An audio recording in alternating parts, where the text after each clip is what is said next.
¿Qué tal amigos? Hoy vamos a revisar un video que se llama Versión completa, Estoicismo, una filosofía de vida de Massimo Pigliucci, doctor en filosofía.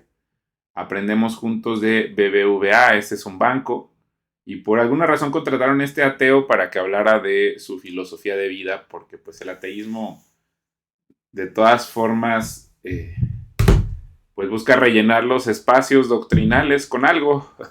Ahorita España, por ejemplo, a mí no me gustaría que España volviera a gobernar porque está culturalmente perdido.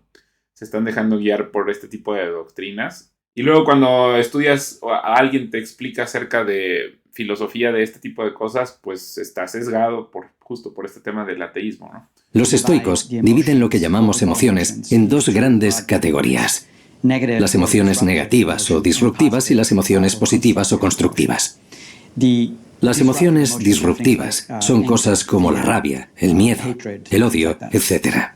Las emociones constructivas, en cambio, serían la alegría, el amor, el sentido de la justicia, etc. Bueno, ya desde ahí vemos cómo pues tiene un sesgo, ¿verdad? Su ideología. No sé cómo no se da cuenta siendo un doctor. Vamos a dejarlo construir, ¿no? Pero de todas formas, yo creo que las emociones tienen su razón de ser. El miedo no es negativo. Para ellos sí. Por ese tema del ascetismo, ¿no? Que ellos como desechan a Dios, pues entonces ellos creen que por sus obras pueden purificar su alma. Y entonces dicen, no, no, no, no sientas miedo, no sientas dolor, o no sientas... Me imagino que es por ahí, ¿no? Y luego, a ver, también hay que hablar de lo más conocido del estoicismo. Es un libro de un emperador romano que se llamaba Marco Aurelio. Y de todo lo demás, pues todas esas doctrinas, no hay algo sólido que tú digas, este es un libro que explica lo que es el estoicismo. Entonces también hay que tener mucho cuidado porque unas personas pueden tener una idea de lo que es estoicismo y otra. Aparte, después de Marco Aurelio, básicamente el estoicismo quedó en el basurero con la llegada del cristianismo y este solamente fue retomado hasta el siglo XX. Entonces, en realidad, la humanidad ha vivido mucho tiempo sin estoicismo, pero ahora que se está retomando, también existe un tema simpático que todos estos influencers están utilizando el estoicismo para hacer views, hacer dinero, ¿no? Entonces lo han estado alterando. Por eso le digo, como que no hay una Biblia de lo que realmente significa estoicismo. Hay algunas definiciones que podríamos explorar, que yo creo que por eso es interesante usar a este hombre como uno de sus sacerdotes del estoicismo.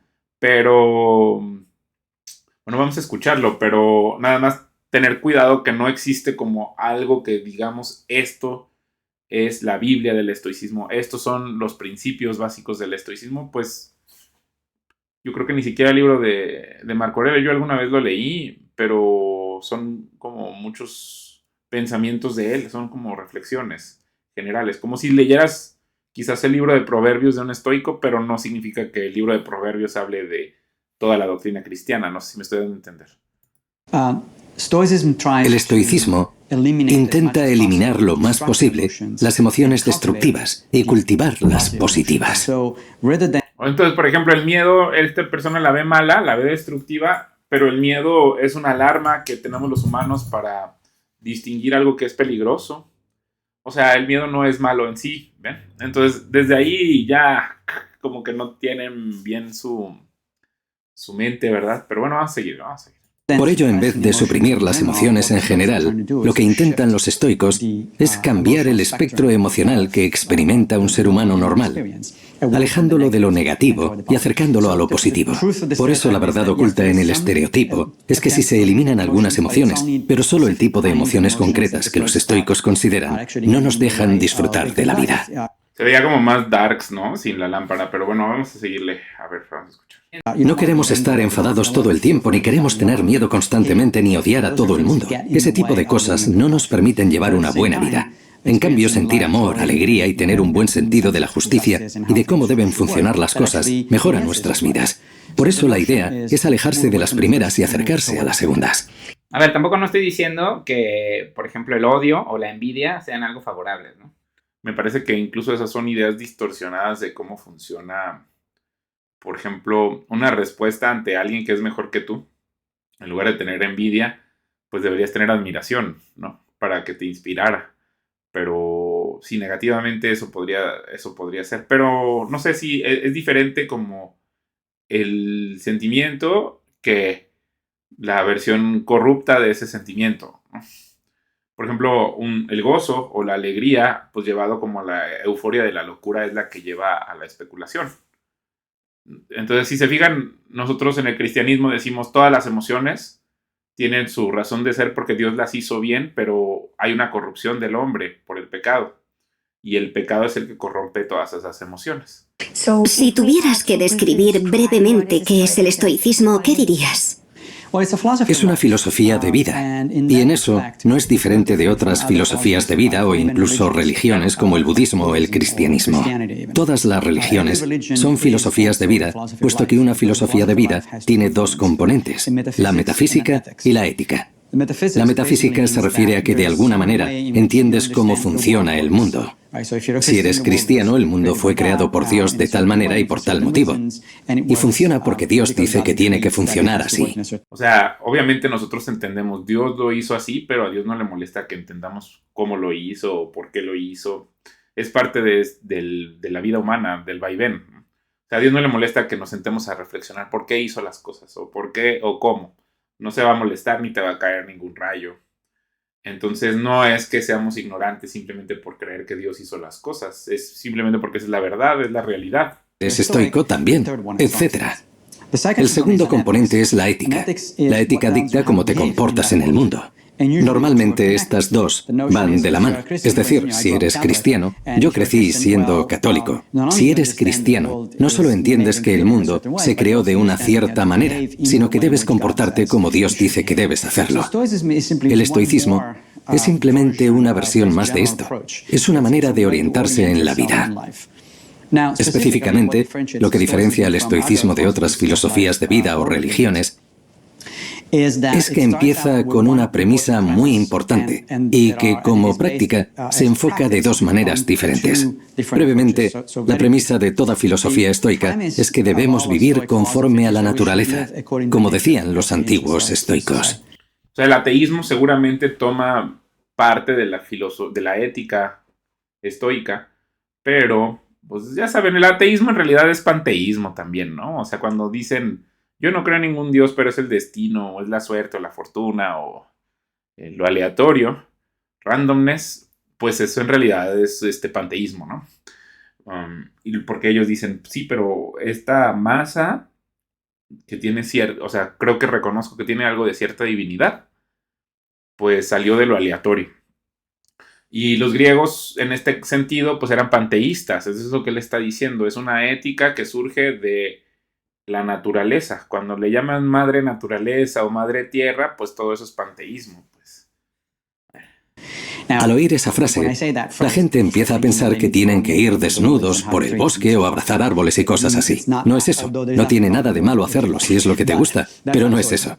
Vivir conforme a la naturaleza significa que los estoicos se preguntan a sí mismos, ¿qué tipo de seres son los seres humanos? ¿Qué tipo de organismos somos? ¿Qué nos diferencia de otros organismos?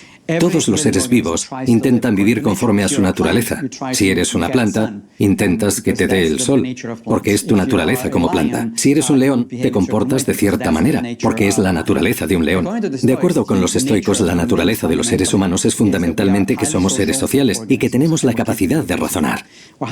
Bueno, ya ahí nos empezamos a dividir, ¿no? Nosotros decimos, somos hechos, creados a imagen y semejanza de Dios. Sí, obviamente habla de una colectividad, de un ser social, en eso es verdad. Pero como que ellos se basan en el alma, ¿no? Y los cristianos decimos, somos un espíritu, que es como la parte nuclear de la humanidad. Tenemos un alma que tiene razón, emociones. En el espíritu nosotros tomamos las decisiones, ¿sí? Donde decimos, por ejemplo, lo que sentimos y lo que razonamos llega al espíritu donde se discrimina, por eso dice juzgar. Y luego, no, es que no juzguen, no, bueno, juzgar bien, nosotros juzgamos con misericordia en el cristianismo. y deberíamos juzgar hacia nosotros mismos. El que no haga eso no está practicando bien cómo funciona el cristianismo, porque eso es lo que Cristo nos dijo que hiciéramos, que extendiéramos misericordia, por ejemplo, a la mujer que fue atrapada, sorprendida en adulterio, pues mejor el juicio hacia ti. Por eso dice el que esté libre de pecado que lance la primera piedra, ¿no? Entonces, pues te apuntas a ti el juicio. Pero no significa que dejas de tener juicio por convertirte cristiano, ¿verdad? Y entonces somos espíritu, y luego dentro de un alma, y el alma dentro de un cuerpo. Y ellos dicen, no, nada más somos alma. Eso es lo que está diciendo este hombre. No somos espíritu. Y además, supongo que va a decir que, o sea, ahí es donde ya se mezcla con otras ideologías de que, pues, el alma es algo de lo natural. Por eso él habla de que el león se porta como león y que la planta como planta, ¿verdad? Somos sociales, es decir, podemos sobrevivir por nuestra cuenta si es necesario, pero solo prosperamos en sociedad, en contacto con otros cuando interactuamos con los demás. Y razonamos, pero eso no significa que siempre lo hagamos bien. De hecho, se podría decir que no suele ser así. Pero somos capaces de hacerlo. Somos capaces de razonar a niveles mucho más elevados que ninguna otra especie en la Tierra. Por eso, basándonos en estas dos premisas, que somos sociales y capaces de razonar, los estoicos concluyeron que una buena vida humana, una vida humana que vale la pena, es aquella en la que aplicamos la razón para mejorar la sociedad. En su premisa, pues obviamente no está Dios. Nosotros decimos, en el principio creó Dios los cielos y la tierra.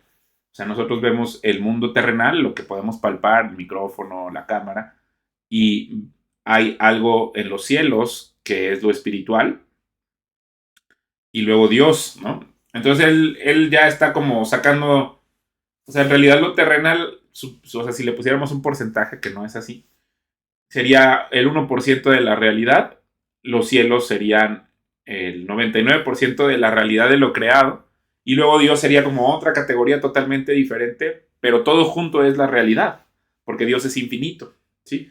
Entonces, ante una realidad infinita, los estoicos solo deciden ver el 1% de lo creado y en eso basar su ética. Por eso creo que pues estas instituciones como BBVA, Santander, El País, todos estos españoles creo que se han encargado de arruinar su propia cultura y por eso están así en la irrelevancia, ¿verdad? Últimamente. Para mejorar la vida en comunidad. Esa es la noción fundamental del estoicismo. Todo lo demás surge de ahí. Hay técnicas específicas que ponen en práctica los estoicos, enfoques específicos de los que podemos hablar después. Bueno, de lo que quería decirles de la anterior reflexión es que cuando tú ya nada más tienes tu mirada en ese 1% terrenal creado, pues estás perdiendo de vista la razón de ser del ser humano, que es reconciliarse con ese Dios infinito. Y que Dios te está invitando a que salgas de este mundo terrenal para que formes parte de una vida verdadera, eterna con Él.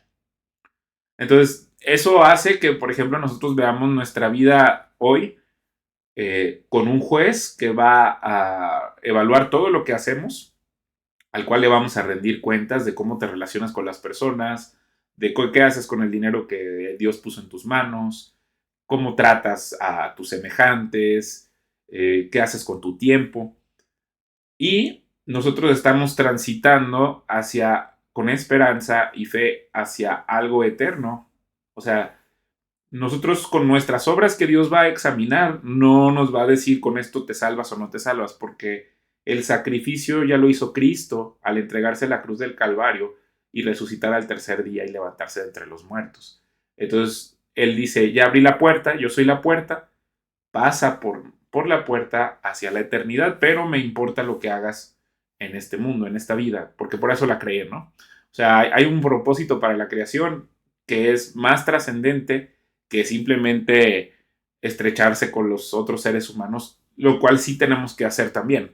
Pero no sé si se dan cuenta, él está fijándose en el 1% y entonces pierdes de vista lo verdaderamente real, la real realidad es lo que yo así le llamo.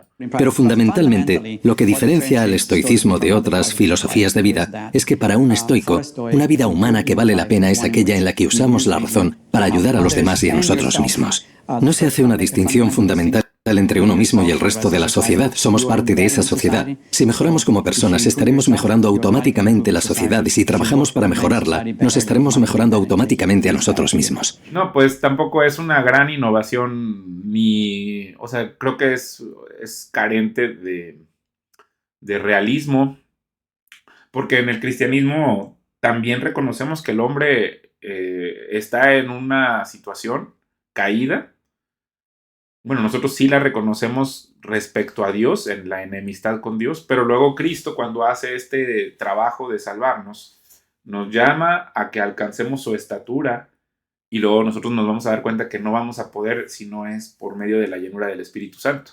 ¿Cuándo y por qué decidiste adoptar esta filosofía de vida? No hace mucho, hace unos 5 años. Todo empezó porque estaba atravesando la típica crisis de los 40. Algo normal que le pasa a mucha gente cuando llega a esa edad. Se divorcia o cambia de trabajo. Además, mi padre murió. Bueno, cosas que pasan en la vida. Y no es que la situación me agobiara demasiado, pero fue una época dura. Y fue en ese momento cuando empecé a estudiar filosofía de verdad. Bueno, si se hubiera puesto a estudiar filosofía de verdad, se habría aplicado al cristianismo. No a una falacia. O sea, algo así como mínimo reduccionista, ¿no? Pero no, con tal de estar atrapado en su ateísmo. Por eso yo digo que la filosofía es una rama de la teología, pues. O sea, de ser panteísta, porque el ateísmo es panteísmo, esa es mi tesis. Entonces dice, necesito una filosofía moral para enfrentar la muerte de mi padre y la vida real, ¿no? O sea, ya cuando te enfrentas a la vida real necesitas herramientas que te permitan confrontarlo desde el área espiritual, porque aunque él no piense que sea espíritu, alma y cuerpo, pues la realidad es que Dios lo hizo así. O sea, él es un hombre hecho a imagen y semejanza de Dios. Que esté extraviado, pues eso es otra cosa, ¿no? Pero eso no le quita que él sea un santuario donde Dios quiere habitar. Pero, pues él, con tal de mantenerse en su rebelión, pues se tuvo que inventar que era mejor ser estoico. No se puede empezar a estudiar filosofía, incluso a esos niveles en que es una filosofía más técnica, sin pasar por cosas más básicas como el significado de la vida, la ética, cómo vivir la vida, etc. El estar pasando por una crisis personal a la vez que estudiaba filosofía me hizo pensar que podría haber cierta manera de encontrar respuestas, cierta manera de pensar que fuera útil para mí. Cuando me puse a investigar, vi con claridad que la mejor candidata, al menos para mí, era algo que en filosofía se llama ética de la virtud. La ética de la virtud es un enfoque de la vida que te dice, básicamente, que debes mejorar como persona. Esa sería la idea básica. Ahora, eso es ascetismo, ¿no? Que es la base de, o sea, Pablo lo habla como vivir por las obras, que pues era una de las razones por las que los fariseos eran como eran, ¿no? Y muchas de estas religiones de la antigüedad se basaban en este tema del ascetismo, de decir, yo soy mejor persona si solo como vegetales y no como carne de res, que no como tacos. O yo soy mejor persona si evito las harinas. O sea, yo soy mejor que los demás, tengo más virtudes por mis obras. Cuando empiezas a estudiar este tipo de ética encuentras varias opciones, porque en las antiguas Grecia y Roma había varias escuelas de ética de la virtud. La más famosa es la de Aristóteles. Empiezas con Aristóteles. Me puse a leer y pensé, vaya, es interesante. Y que decía cosas muy interesantes, pero no tenía muchas aplicaciones prácticas. No había una manera clara de transferir las ideas de Aristóteles a mi día a día. No podía ayudarme a lidiar con el dolor del duelo por la muerte de mi padre, por ejemplo. La segunda parada normalmente es Epicuro. El epicureísmo es otro tipo de filosofía de la ética de la virtud muy interesante porque pone el énfasis en la amistad y las relaciones. El problema del epicureísmo es que la meta de sus seguidores es minimizar el dolor en sus vidas. Normalmente pensamos en los epicúreos como aficionados al sexo, las drogas y el rock and roll, pero no es así. Es cierto que pensaban que el placer era importante para los humanos, pero fundamentalmente lo que intentaban era evitar el dolor, tanto mental como físico. Por eso Epicuro decía que para conseguirlo, uno no debería involucrarse en política ni ser social, puesto que, como sabemos, tanto la política como las relaciones sociales causan dolor. Pero el dolor está en todas partes, es parte de la vida humana. y creo que viene del pecado. Entonces, en realidad, lo que está subyaciendo a ese escape, pues es adormecer el hecho de que vas a tener que rendirle cuentas a un juez de todos tus actos. Y pensé, es interesante, pero no es para mí, ya que creo que la vida no tiene sentido a menos que te relaciones y te involucres en política. Así que estaba indeciso. Sabía que la ética de la virtud era un campo que podía proporcionarme las respuestas que buscaba, pero ni Aristóteles ni Epicuro me convencían. Y un día en Twitter, justamente, vi un tuit que ponía: ayúdanos a celebrar la semana estoica. Les digo que estaba en el basurero el estoicismo y que ahora fue resucitado en el siglo XX y pues ahora con las redes sociales es una plaga de pues falsa doctrina que solo puede llevarte a una vida de insatisfacciones y convertirte pues en un esclavo de los sacerdotes de este tipo de ideas falsas. Y pensé, ¿qué es la semana estoica? ¿Por qué celebran la estoicidad? Recordaba más o menos que los estoicos formaban parte de la ética de la virtud, que eran otra de las escuelas de esta ética. Había leído a Marco Aurelio en la universidad, incluso traduje a Séneca del latín cuando estudiaba, pero nunca había pensado que estas personas hablaran de una filosofía de vida. Me entró la curiosidad y me apunté a la semana estoica, que se hace una vez al año, normalmente en octubre. Es un ateo con festivales de religión.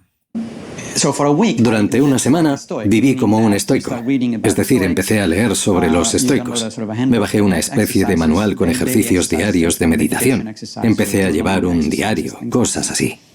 Lo hice durante una semana y me cambió. Pensé, esto es lo que buscaba, me ayuda y me está marcando un camino que quiero seguir.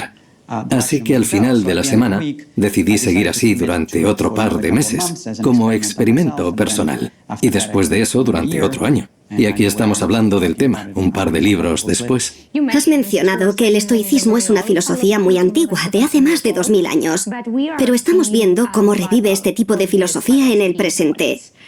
¿Cuál crees que es la causa de este reencuentro con el estoicismo? Pero es lo que les decía, que este revival del estoicismo, pues ya no es como el de los antiguos griegos, ya está tomando otras connotaciones como las de la masculinidad tóxica de Andrew Tate, el Temach y todas esas tonterías que pues te pueden enganchar y pueden destruir tu vida y tus relaciones personales. La última escuela estoica formal que conocemos es la de Epicteto, que vivió en el siglo II de nuestra era. Lo que les digo, hay escuelas formales, pero en realidad no hay algo que tú digas, esto es la Biblia del estoicismo. Y el estoicismo tiene, porque pues como no se basa en Dios, pues no es algo que viene de Dios, ¿no? O sea, es algo que va a ir cambiando y que hoy, quizás el que diga, hoy yo soy estoico del siglo XXI, pues no, en realidad tenga como más implicaciones que el estoico griego, a pesar de lo que acaba de decir. Pues no es como que alguien vaya a decir, voy a rescatar las ideas de los estoicos para aplicarlas ahora por un mandato divino. No hay eso, pues. Entonces, esperaríamos que tuviera ideas, ni siquiera podríamos llamar que son corruptas, porque ya es corrupto de la médula, pues. Desde el principio es corrupto, entonces no podríamos esperar que lo nuevo del estoicismo sea puro, digamos. No existe un estoicismo puro, eso es lo que quiero decir. En el siglo III el estoicismo decayó como filosofía formal y en cambio se convirtió en una influencia para el cristianismo. Pablo de Tarso, San Pablo, sabía mucho de estoicismo y escribió acerca de los estoicos de manera crítica porque tenía otras creencias, por así decirlo, pero respetaba mucho esta filosofía y de hecho varias ideas pertenecientes al estoicismo se incorporaron en el cristianismo. Tomás de Aquino en la Edad Media, el que puede que sea el teólogo más importante de la historia del cristianismo, redactó una lista de 7 virtudes que debería practicar cualquier cristiano. Y las primeras 4 son las mismas que predicaba el estoicismo: sabiduría, valor, justicia y templanza. A estas Aquino añadió otras 3 virtudes claramente cristianas: esperanza, fe y caridad. Hay un libro que es de mis favoritos, que es el de C.S. Lewis, que se llama Mero Cristianismo, y justo hace él una revisión de digamos que son la base de la moral cristiana, estas 4 virtudes cardinales les llama, y luego las 3 virtudes teologales. Aunque el cristianismo no necesita eso para estar definido. Porque, por ejemplo, si tú lees a Pablo, Pablo habla de el fruto del espíritu: mansedumbre, templanza, gozo, paz, paciencia, fe, benignidad. ¿Sí? Y luego hablamos de los dones del espíritu. O sea, nosotros como que estamos en un proceso de comprender mejor qué es lo que hace el Espíritu Santo en la vida de las personas. Y lo que quiero decir es que los cristianos del primer siglo no necesitaban a Tomás de Aquino para ser cristianos, porque la base del cristianismo no es tanto, o sea, solo es una doctrina, que es Cristo es Dios hecho hombre, se humilló a sí mismo para hacerse como uno de nosotros y luego fue traicionado, crucificado, enterrado, se levantó de entre los muertos, 7 semanas se presentó ante sus alumnos. O sea, estamos hablando de hechos, ¿no? Y luego fue y ascendió y se encuentra a la diestra del Padre, esperando a que sus enemigos sean puestos como estrado de sus pies. O sea, todo esto lo digo como una especie de credo, ¿verdad? Pero sí, o sea, es la base, como de nosotros lo repetimos una y otra vez y se encuentra en todas las escrituras, desde el Antiguo Testamento hasta ahora. ¿Por qué? Porque es relevante, porque nos dice que hay un juez que sabe lo que significa ser hombre, sabe lo que significa el dolor para nosotros, y a él le vamos a rendir cuentas. Entonces, de la existencia de ese juez al que le vamos a rendir cuentas, que pagó por nuestros pecados, que nos está dando la puerta para entrar a la vida eterna, entonces deriva la moral cristiana. Y tiene razón Aquino, o sí, me parece que sí dice Aquino, que necesitamos fe, esperanza y amor para atravesar este mundo, ¿sí? O sea, son cosas que vienen como dentro de aceptar todo esto que te acabo de decir, que es la esencia del cristianismo, que hay perdón de pecados a tus pecados y que de todas maneras hay un juez. Entonces de ahí ya dices, no, pues, por ejemplo, deseo a esta mujer que está comprometida, pues ya entiendes, no, mejor me aparto porque le voy a rendir cuentas a Cristo y es mejor así.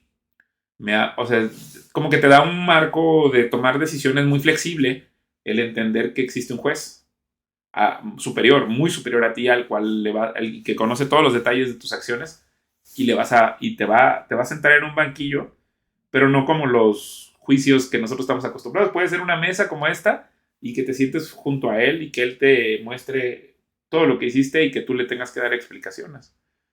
Entonces, eso es la base en realidad. No necesitamos ni a San Agustín, ni a Aquino, ni a C.S. Lewis para vivir una vida cristiana. Desde la primera vez que los alumnos vieron a Cristo resucitado, ya les quedó muy claro que la realidad, la verdad.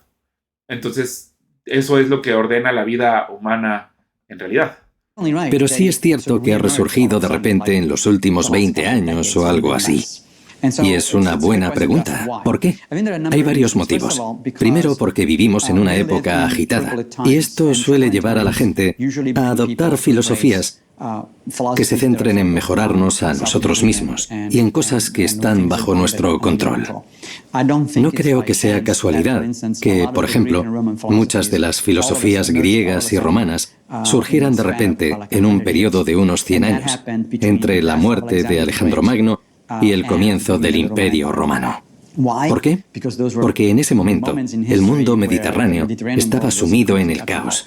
Las cosas estaban cambiando de manera drástica, los imperios estaban colapsando, las vidas de la gente estaban patas arriba y no sabían cómo lidiar con todo esto. Este es probablemente uno de los motivos. Así surgieron estas filosofías y lo mismo. Hoy de nuevo nos encontramos en una situación en que nos enfrentamos al cambio climático, a la posibilidad de una catástrofe nuclear y en que estamos sufriendo cambios políticos radicales y no podemos hacer mucho para controlar nada de esto. Pues está interesante, ¿no? Cómo la dificultad hace que te empieces a cuestionar cosas que antes dabas por sentado cuando todo estaba bien, ¿no? Es el típico caso del ateo infantil, pues que mientras tiene pan en la mesa, un techo, pues se le hace muy cómodo ser ateo, ¿no? Cuando es adolescente. Pero luego cuando sale a la vida real, pues tiene que adoptar algo que sea funcional para que su vida tenga algún sentido, no solo para generar dinero, no solo para hacer ventas, ¿no? Sino para qué haces con lo que ganaste, cómo vas a definir tu estilo de vida y cómo son tus objetivos de lo que tú quieres lograr, ¿no? Entonces, pues sí, es lógico que tengas que al final caer. Y luego, ¿cómo explicas temas como la muerte propia, tu propio miedo y la muerte de algún ser querido? ¿Cómo le das reconfort a alguien que está triste por la ausencia de alguien que amaba? Creo que uno de los motivos del regreso del estoicismo es que es un tipo de filosofía que te ayuda a centrarte en lo que puedes controlar, lo cual ayuda a reducir el estrés y a sentir que tu vida tiene algún sentido. Ese es uno de los motivos. O sea, vean la contradicción esencial. O sea, si yo soy un ateo que digo que todo surgió por accidente, de todas maneras necesito una filosofía que me diga que la vida tiene sentido y utilizo conceptos como los objetivos, el propósito. Ellos se benefician de todas las bondades del cristianismo, de los frutos, pero al mismo tiempo lo critican. Entonces, y creo que eso eso está muy mal, pues. O sea, en realidad deberías tener gratitud de que toda la plataforma de propósito en la vida proviene del cristianismo, de Cristo mismo. Al menos deberías tener cierto respeto en lugar de faltarle al respeto a alguien que te facilita la vida, ¿no? Pues podrías estar enojado con él porque no lo entiendes o porque tienes una mente infantil, pero es lo que yo no entiendo, es la ingratitud de una persona que se beneficia tanto de sistemas que te dan propósito, y eso es lo mismo que hacen ellos. O sea, ya conociendo el cristianismo, todavía los estoicos y todos los que estaban antes, pues tenían una excusa, ¿no? Porque decían, pues no conocemos a Cristo, no se nos ha venido a revelar y tenemos que trabajar con lo que hay. Pero en el siglo XXI, donde tienes acceso al cristianismo, a Cristo mismo, a la verdad y la vida, y todavía que te apartes desechándolo, pensando que con este tipo de cosas tú vas a encontrar una mejor vida. O sea, por eso hago estos videos, porque quizás alguien se lo encuentra y puede reflexionar y decir, estoy en un error, me voy a arrepentir y voy a volver a Cristo. Eso es lo que en realidad es mi propósito de hacer este tipo de videos. Otro es que ciertas corrientes de psicoterapia modernas que evolucionaron durante el comienzo del siglo XX y especialmente en los años 50 y 60 se inspiraron en el estoicismo. La más obvia es la terapia cognitivo-conductual, que es un tipo de psicoterapia muy importante hoy en día. Es una práctica basada en evidencias, es decir, hay pruebas empíricas de que funciona. La terapia cognitivo-conductual surgió a finales de los 50 o principios de los 60. Dos de sus fundadores se inspiraron de manera directa en los estoicos. Leyeron a Epicteto, Marco Aurelio y Séneca. Y pensaron, vaya, esta gente tenía ideas muy interesantes que se pueden sistematizar y se pueden aplicar empíricamente para mejorar las vidas de la gente. O sea, estamos viendo el nacimiento de una religión basado en conceptos muy generales. Por eso les digo, creo que es un error pretender que lo nuevo que conocemos del estoicismo tenga que tener cierto grado de pureza, porque como eran ideas vagas, pues ahora las construyeron, las retomaron y las construyeron con las ideas modernas o con el modernismo para construir esta religión. Entonces, sí es una religión esto del estoicismo. Teniendo en cuenta que la terapia cognitivo-conductual es actualmente la psicoterapia más popular. Y es una religión promovida por estas instituciones, el país, BBVA. Pues con razón, o sea, con razón hay un descrédito para el cristianismo porque el humano quiere seguirse encontrando justificaciones morales para ser materialista, por ejemplo, ¿no? O para ser una persona que engaña y no dice la verdad. Es una resistencia moderna a la verdad. Creo que ha ayudado a revivir el estoicismo, porque ha probado que hay una base científica y empírica para algunas de las cosas de las que hablaban los estoicos. Y el tercer motivo, creo que es que ha habido grupos de personas, especialmente en las últimas 2 o 3 décadas, haciendo esfuerzos conjuntos para revivir el estoicismo, en volver a la idea que tenían los antiguos griegos y romanos, de que la filosofía no es un ejercicio académico, o al menos no es solo eso, sino algo que se vive día a día. O sea que tú te apartas de Cristo en pos de ídolos falsos y necesitas crear tu nueva religión para los nuevos dioses que vas a perseguir. O sea, es una religión de la apostasía, porque ellos claramente conocen a Cristo, ¿no? ¿Cómo podría ser un esquema de valores para un apóstata? Esto es lo que está pasando con... Por eso es tan famosa, por eso tanta gente en redes sociales lo adopta y surgen estos, pues les llaman gurús, pero en realidad son sacerdotes de esta falsa religión. Hadot influenció a su vez a más personas, y hace unos años un grupo de psicoterapeutas, seguidores de la terapia cognitivo-conductual, filósofos, eruditos del mundo clásico y otras personas comenzaron con la semana estoica que he mencionado antes, así como con la conferencia anual Stoicon, que ya lleva 5 o 6 años en activo, y se popularizó enseguida. Empezó a acudir la prensa y el estoicismo apareció por todas partes. En el New York Times, el Washington Post, periódicos y revistas internacionales, porque a la gente le gusta. La gente quiera encontrar referencias o maneras de vivir que hagan sus vidas más fáciles o que intenten minimizar la ansiedad que nos producen las cosas que están fuera de nuestro control. Decido apartarme de Dios, de quien proviene la esperanza y la fe, y quien da certeza porque es el único confiable, fiel y verdadero. Y al decidirme apartar, pues mi vida se llena de ansiedad. Y entonces, ¿cómo vivir una vida sin ansiedad? Concentrándome nada más en ese 1% de la realidad. O podría ser menos, o sea, es el 0.00001% de la realidad. Y entonces desarrollo esta religión.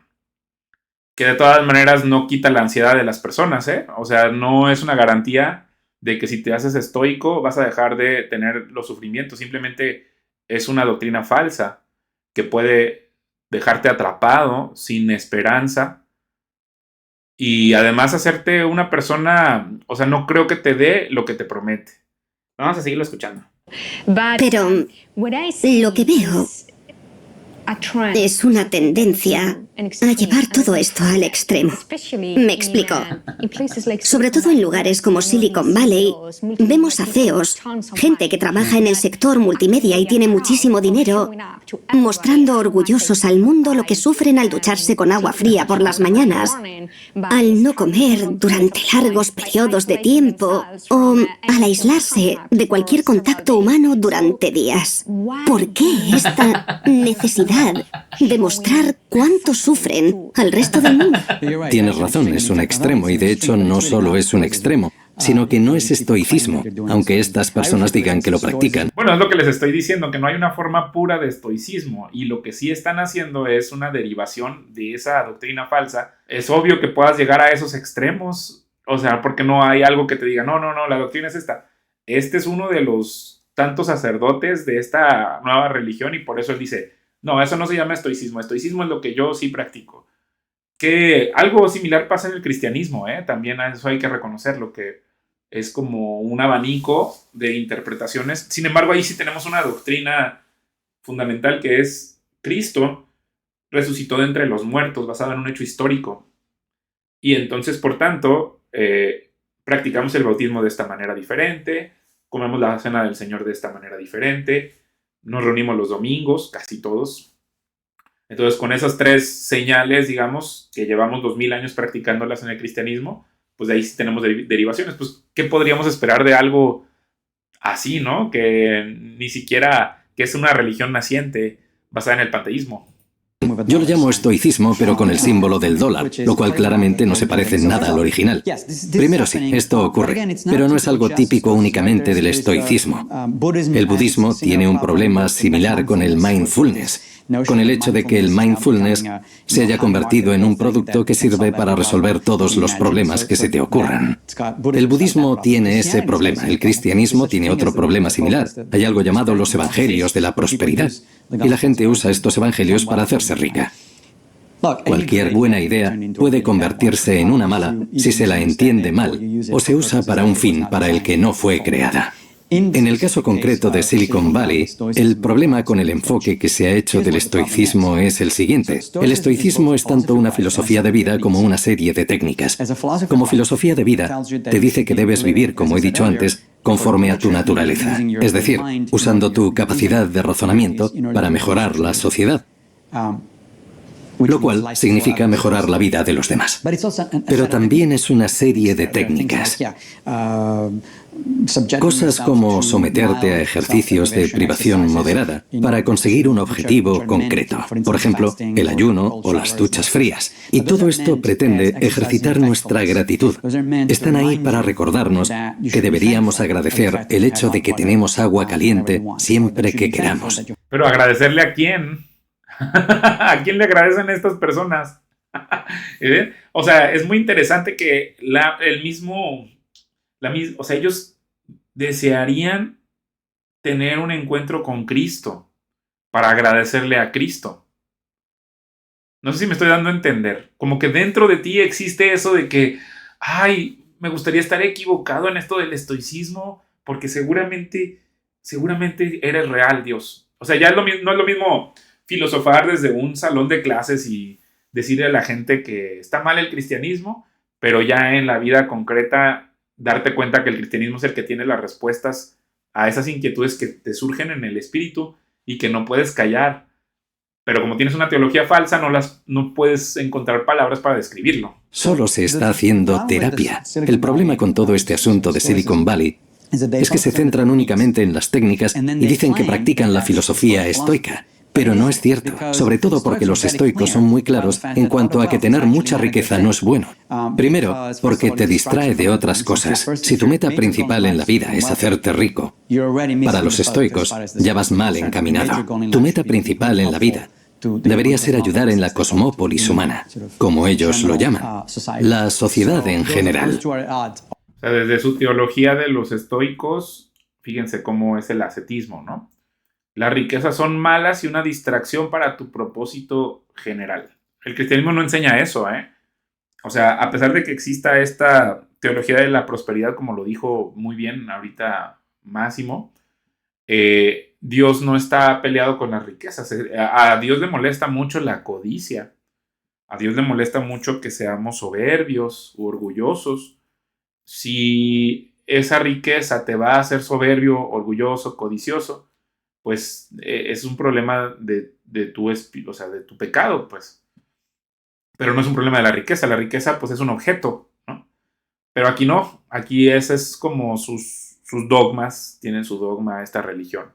Acaba de decir uno de los dogmas, y entonces ya empieza a decir, no, tú no eres un puro estoico, porque como eres un CEO, tienes riquezas, entonces jamás podrás ser tan puro como nosotros, los estoicos, que nos dedicamos a la política, ¿no? En el caso de Máximo. Ahí ya hay una contradicción. Si tu meta es ser rico, famoso, poderoso, cosas así, vas por mal camino. El estoicismo no trata de eso. Quiero que hablemos un poco más de las técnicas.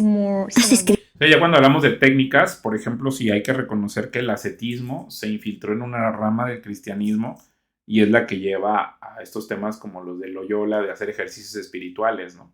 Que son técnicas especiales para desarrollar el espíritu, pero no... otra vez, el cristianismo no necesita eso para hacer cristianismo. O sea, es gente que se le hace buena idea mezclar estoicismo o ejercicios con el cristianismo pensando que...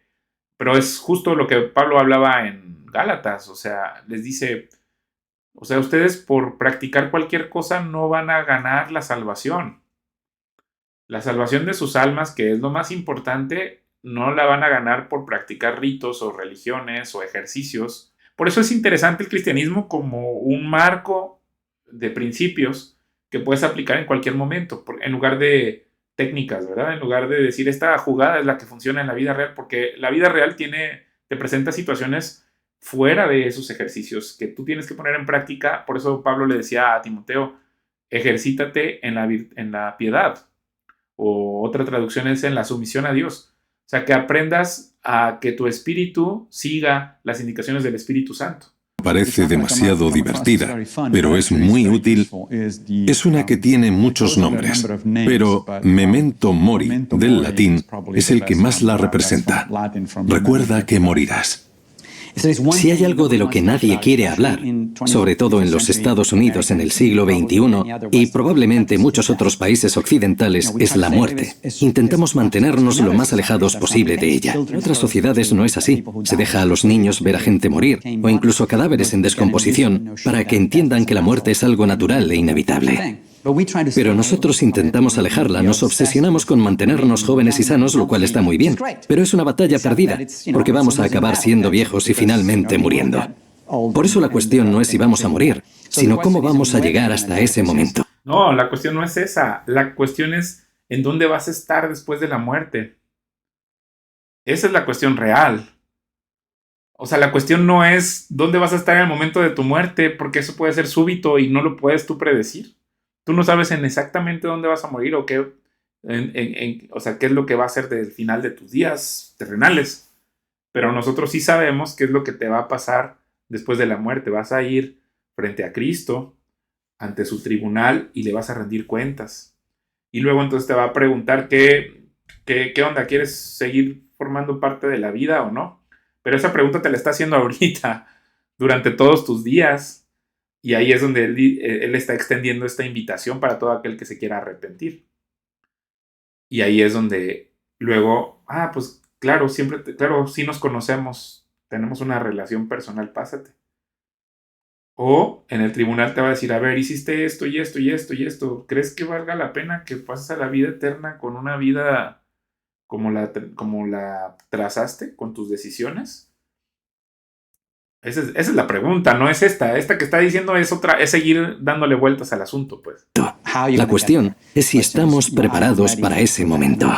Una de las maneras en que los estoicos se preparan para esto es recordando su propia mortalidad. O sea, la forma de prepararte es asegurarte esta noche o esta tarde de que tienes un boleto para la eternidad a través de la sangre de Jesucristo. Ese es el tema clave. Y si tú hoy que me estás escuchando no tienes eso, asegúrate que lo sabes.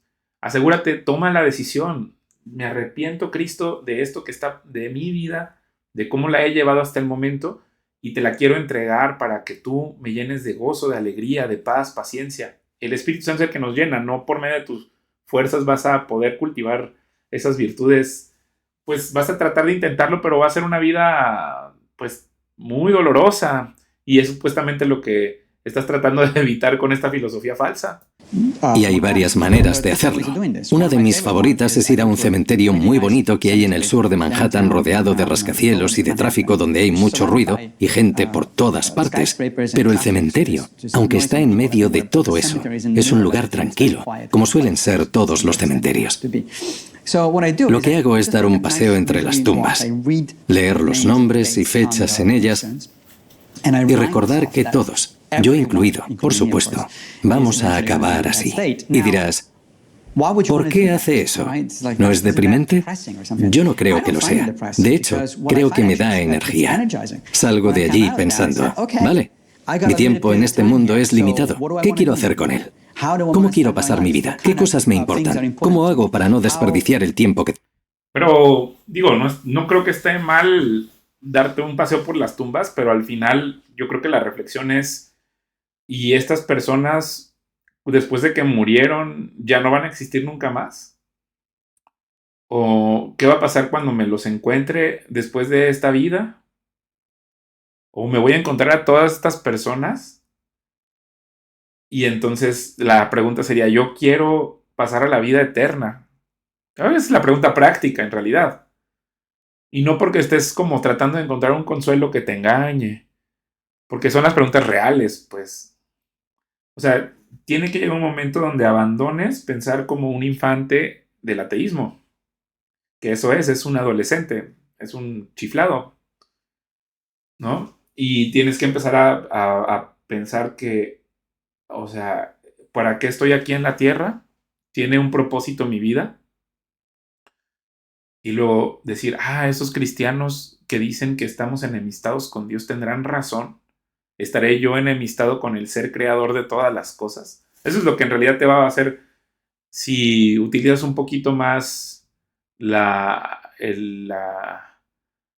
pues criterio real, ¿no? Acerca de el significado de la vida.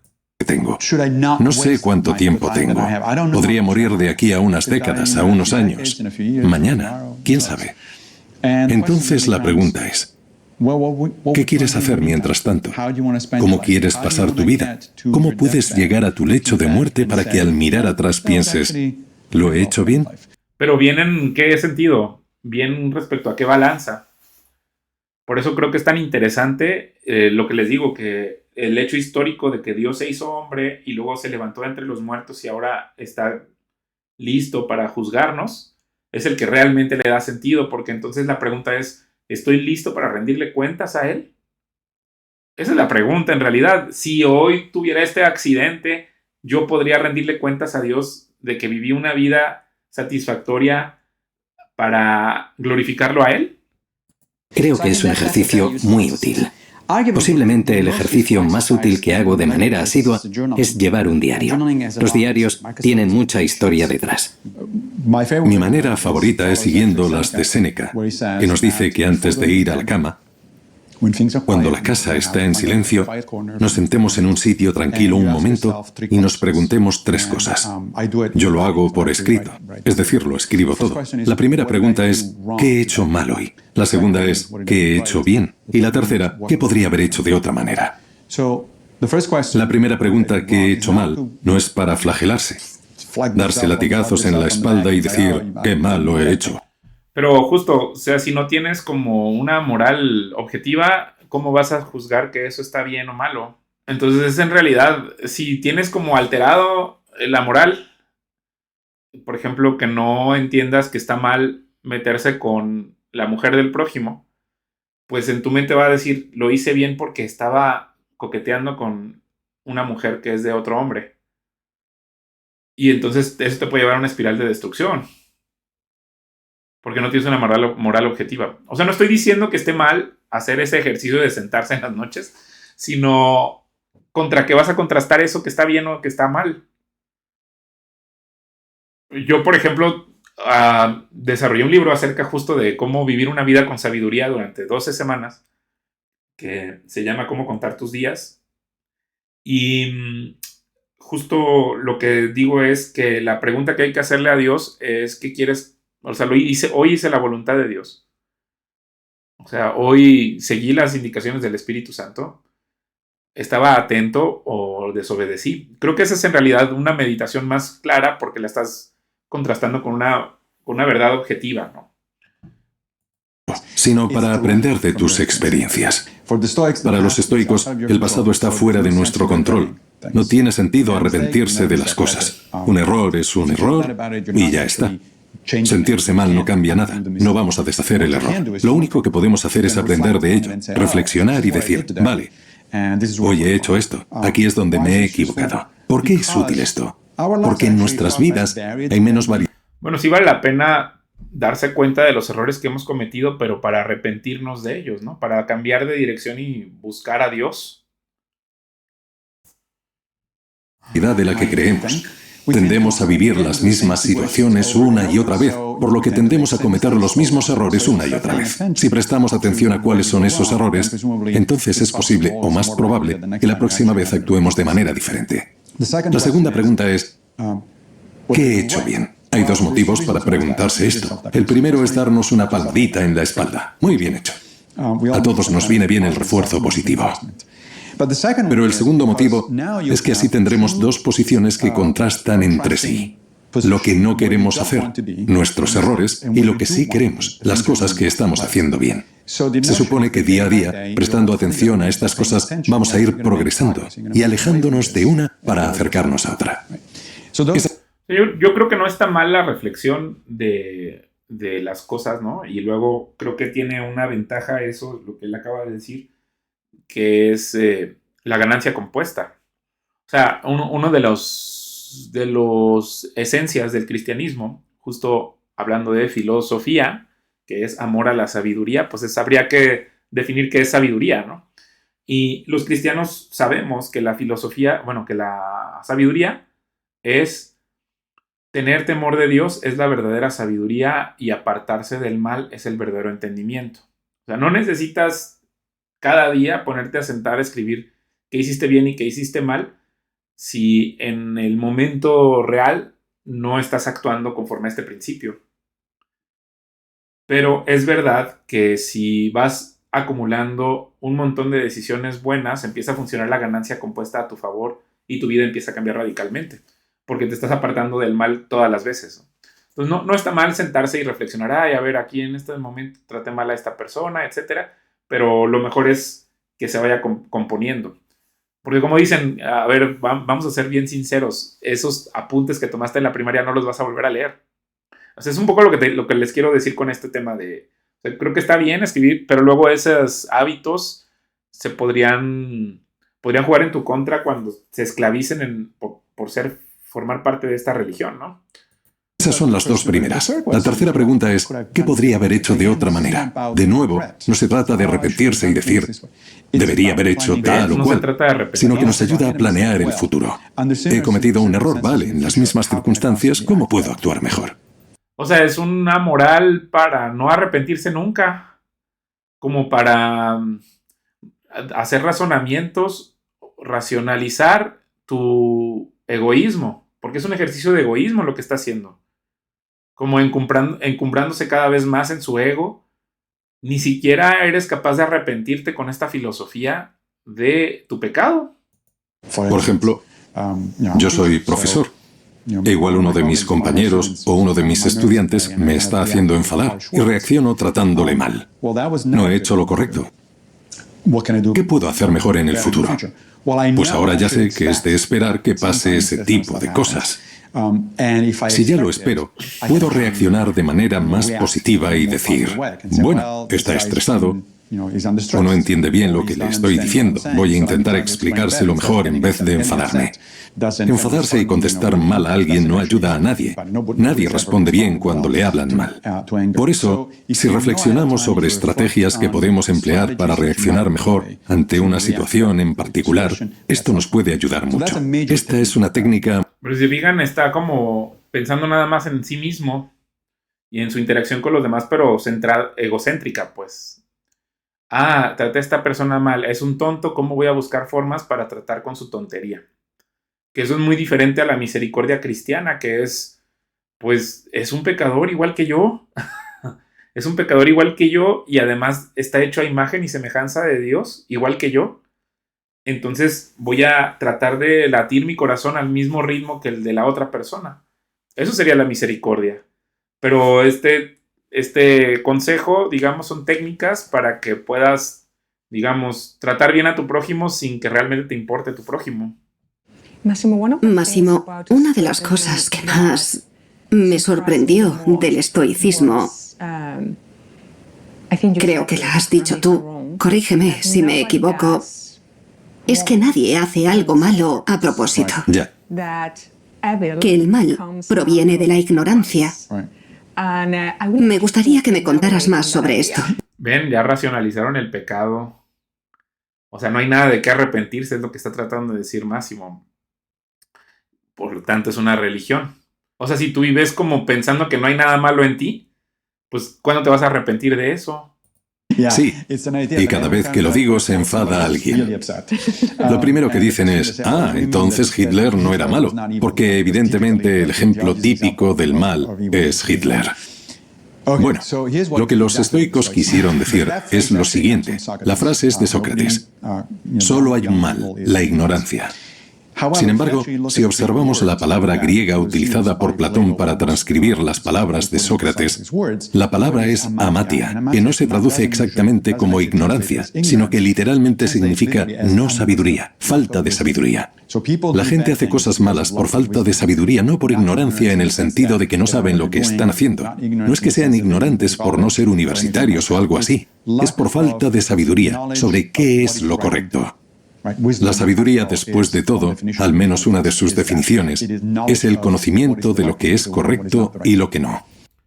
Bueno, pero la verdadera sabiduría proviene del temor de Dios, porque Dios es la moral objetiva que nos dice qué es malo y qué es bueno, porque Él es santo y un ser supremo, al cual le vamos a rendir cuentas. De otra manera, Marco Aurelio dijo, solo tenemos dos opciones respecto a la gente malvada, enseñarles o soportarles. La primera opción es enseñarles. Hay que intentar explicar las cosas a la gente. Intentar que vean que lo que están haciendo no es lo correcto. Si no se puede, porque a veces las personas no escuchan o no quieren aprender, tendrás que soportarles. Si su comportamiento es violento y destructivo, se les aparta de la sociedad. Los estoicos no tenían ningún problema en utilizar la violencia si era necesario, pero era siempre la última opción. Y los estoicos no son los únicos que lo enfocan de esta manera. Los cristianos a menudo dicen odia al pecado, no al pecador. Y la idea... Pero, por ejemplo, aquí es donde él se equivoca cuando habla de los cristianos, porque también nosotros tenemos nosotros sí lidiamos con el pecado en el cristianismo. No es como que lo soporto como es, ¿no? Tiene que llegar un momento donde te tengas que sentar con la persona y decirle, oye, creo que haciendo esto y esto y esto estás ofendiéndome. Y luego si la persona no quiere reaccionar, Cristo puso este otro procedimiento donde hablas con esa persona con 2 testigos. Estamos hablando de un creyente, ¿no? O sea, de alguien que tiene temor de Dios. Este proceso no funciona con alguien que no tiene temor de Dios. Para eso existen otras instancias como la justicia, ¿verdad? Que nosotros también creemos que la justicia debe administrarla las autoridades que Dios puso. Pero estamos hablando de un caso moral, ¿no? Que alguien me ofende y sé que es cristiano o que es una persona que tiene temor de Dios. Hablo con él en persona, hablo con él con 2 testigos cristianos de preferencia y luego hablo con él frente a la asamblea. Entonces, esa persona sabe que existe un proceso para tratar con su pecado. La idea es la misma. No se persigue a la persona. Y si es necesario, se le impide volver a hacer cosas malas. Pero no vas detrás de él diciendo, es malo, una mala persona. No, dices, se ha equivocado, no sabía hacerlo mejor. Voy a impedir que haga lo que fuera a hacer, pero voy a intentar recuperarle como persona, en vez de encerrarle y tirar la llave. Máximo, hay un par de cosas que creo que se han convertido en cosas características de la sociedad en que vivimos en el siglo XXI, esta sociedad tan tecnológica. Me gustaría saber qué dice el estoicismo sobre esto y cómo lidiar con ellas, porque no creo que vayan a desaparecer. La primera es un fenómeno que fue considerado un mal necesario durante muchos años y que ahora se considera algo guay, sobre todo en Estados Unidos, la cultura americana y en la Europa occidental. Hablo del estrés, del concepto de estar estresado, del concepto de estar siempre ocupados. Antes se veía como algo malo, pero ahora, si nunca puedes hacer nada porque estás ocupado, se piensa que es algo bueno. La hiperactividad se ha convertido en algo guay. Quiero saber, ¿qué opinan de esto los estoicos? Sí, Séneca habla de esto de manera directa. Habla de que estar demasiado ocupados no es bueno. Y el motivo es que nos distrae de las cosas que de verdad importan. No todo es importante. Solo porque estés haciendo algo no significa que sea algo bueno, algo útil, interesante o significativo. Por eso los estoicos tienden a centrarse y prestar atención a lo que hacen y sobre todo por qué lo hacen. Estar ocupado porque sí, o para aparentar estar ocupado, es una tontería. Todo el mundo puede estar ocupado haciendo cosas sin sentido o que no sirven para nada. Preguntémonos lo siguiente. Si hoy fuera mi último día, ¿querría estar haciendo esto? Preguntémonos esto. Si llego a mi último día y miro hacia atrás, ¿de qué cosas puedo estar orgulloso?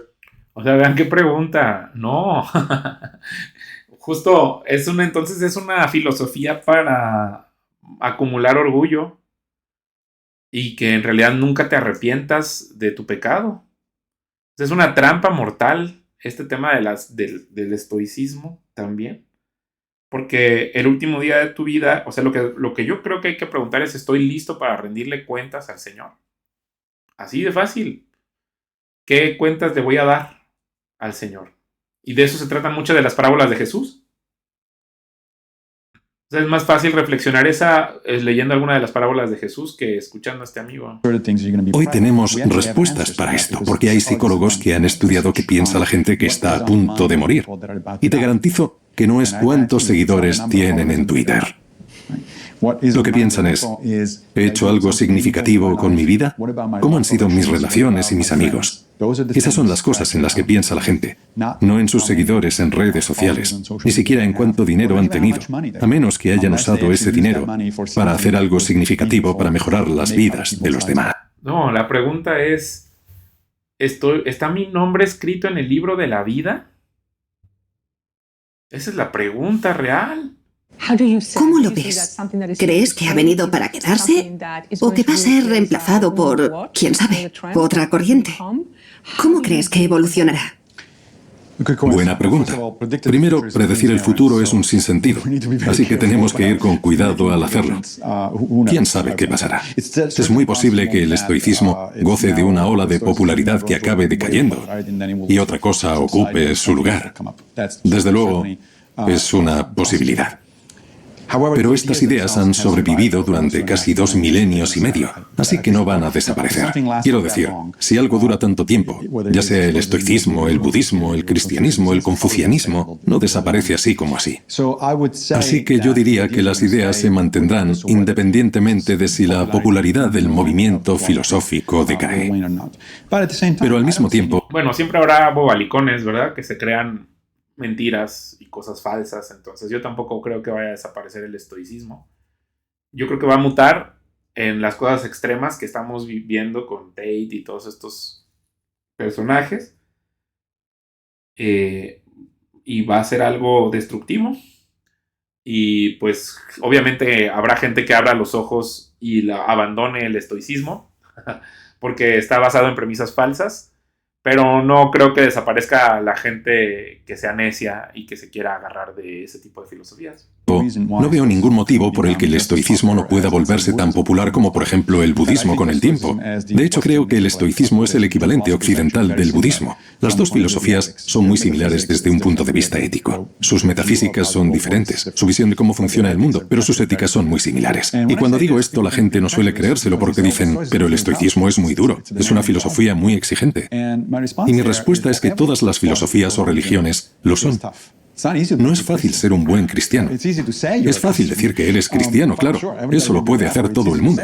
Y es fácil decir que eres budista. Pero ser un buen budista, practicar el camino óctuple no es fácil. Ser practicante de los evangelios y vivir tu vida acorde a ellos no es fácil. Así que no creo que el estoicismo sea tan distinto. Y ya hemos hablado... Pero las dificultades son diferentes. En el caso del cristianismo, ser un discípulo pues viene con el rechazo del mundo. Y eso solo lo puedes sobrepasar con la llenura del Espíritu Santo, que es la que te llena de gozo, paz, paciencia, fe, benignidad, amor, para enfrentar un mundo que es así. O sea, no se ocurre con las fuerzas, es un tema de fe en el tema cristiano. Y todas las demás, pues no, ¿cómo va a ser fácil vivir en un engaño? De que alguna gente practica esta filosofía de una manera que probablemente Marco Aurelio no habría reconocido como estoicismo. Creo que tenemos motivos para pensar que ha venido para quedarse. Puede que su popularidad suba o baje, pero eso no importa. Lo que importa es que sea útil para la gente, y al parecer lo es. Tengo muchos testimonios de personas que han leído mis libros o mis artículos y no paran de decirme que les han cambiado la vida para mejor, a veces de manera drástica, y a veces en pequeñas cosas del día a día. Es una herramienta útil, es una manera muy útil de ver la vida. No es la única manera, puede que para unos funcione mejor que para otros, no lo sabemos. Y de hecho estamos investigando si hay tipos de personalidad que responden mejor al estoicismo que otros. Pero lo que supongo, y en parte espero, es que vaya a durar mucho, porque creo sinceramente que es algo bueno. Pues yo pienso que no es algo tan bueno como Máximo cree. El hecho de que muchas personas salgan de cierta ignorancia a una ignorancia un poco mejor, no les va a dar la salvación. O sea, si de pronto, ¿de qué te va a servir que tu vida sea mejor, digamos, que tu jardín esté más limpio, pero a la hora de que te mueras no vas a heredar la vida eterna? O sea, eso no es una verdadera salvación de tu alma, pero el hecho de que tengas esta confianza de que en Cristo puedes encontrar la vida verdadera, sí puede derivar en que tengas tu jardín también limpio. O sea, bueno, digo, qué bueno que la gente abandone, por ejemplo, un estado de incivilidad a uno más civilizado. Pero al final, si eso lleva a la perdición, no te va a dar mucho provecho. Pero bueno, muchas gracias por escucharme y hasta la próxima.